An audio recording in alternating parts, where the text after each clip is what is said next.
সেইদিনা আছিল 30 জানুৱাৰী 1948 চন। সেই দিনটোত ভাৰতৰ ইতিহাসক এক কলা দিন বুলি ধাৰ্য কৰা হয়। এক মহান আত্মাৰ হত্যা হৈছিল, যি অহিংসাৰ পথৰ জ্যোতি আছিল। কিন্তু কি হৈছিল সেইদিনা? কিয় মহাত্মা গান্ধীক হত্যা কৰা হৈছিল আৰু কিদৰে সংঘটিত হৈছিল এই ভয়ংকৰ কাণ্ড?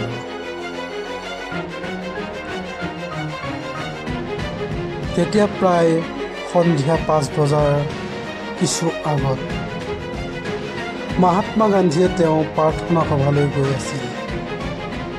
তেওঁ অলপ ক্লান্ত আছিল, কিন্তু সদায় দৰে সকলোৱে তেওঁ আশীৰ্বাদ ল'বলৈ আহিছিল। সেই সময়তে এজন লোকে ভয়ংকৰ ষড়যন্ত্ৰ ৰচি আছিল।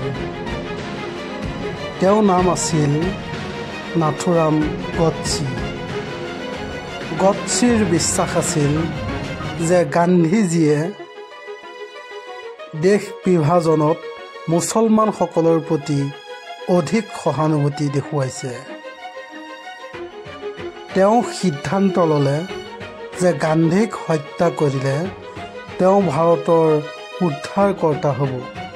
গান্ধীজীয়ে হাতজোৰ কৰি সকলোৰে আশীৰ্বাদ দিছিল। ঠিক তেতিয়াই গডছে গান্ধীজীৰ ওচৰলৈ আগবাঢ়িল। তেওঁ ক'লে, প্ৰণাম বাবা। গান্ধীজীয়ে মিচিকিয়াই হাঁহিলে, কিন্তু তাৰ পিছতে গডছেয়ে পিষ্টল উলিয়াই তাত 3টা গুলী চলালে।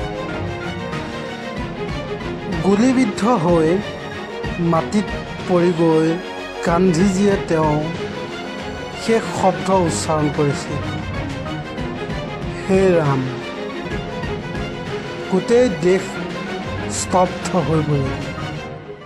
মানুহ ৰাতিপুৱাৰ গান্ধীজীৰ আশীৰ্বাদ বিচাৰিছিল, কিন্তু সন্ধ্যা হ'লে তেওঁলোক ধ্বংসৰ সাক্ষী হ'ল।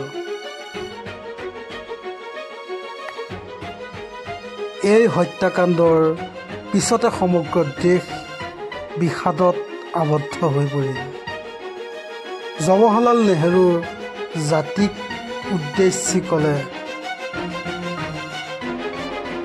আজিৰ এই অন্ধকাৰ ৰাতি ভাৰত মাক আজ্ঞা দিলে আমাৰ পিতৃ নাই, কিন্তু তেওঁ আমাৰ আত্মাত সদায় জীয়াই থাকিব। মহাত্মা গান্ধীৰ হত্যা কেৱল এজন ব্যক্তিৰ মৃত্যু নহয়, ই আছিল অহিংসাৰ ওপৰত হোৱা এক ভয়ংকৰ আক্ৰমণ। কিন্তু গান্ধীজীয়ে কৈছিল, তোমাৰ ওপৰত অত্যাচাৰ হ'লে প্ৰতিশোধ নল'বা, অহিংসাই শেষ জয়ী হ'ব। আপোনাৰ মতামত জনাবলৈ নাপাহৰিব আৰু ভিডিঅ'টো যদি ভাল লাগিল শ্বেয়াৰ কৰিবলৈ নাপাহৰিব।